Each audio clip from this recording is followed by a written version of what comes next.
Oh hey everyone, welcome back to In the Kitchen with Taylor. Today we're going to be making dill pickles, everyone's favorite.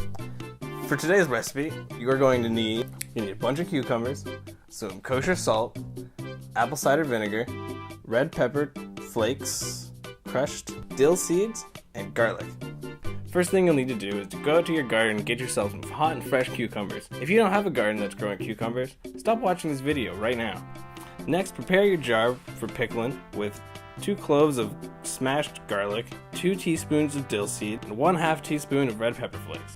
Next, in a saucepan, put in 1 cup of apple cider vinegar, 1 cup of water, and 1.5 tablespoons of pickling salt or kosher salt.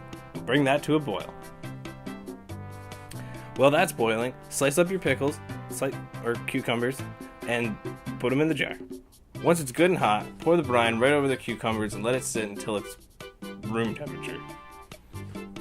And there you have it, folks. Hot and fresh dill pickles, Taylor style.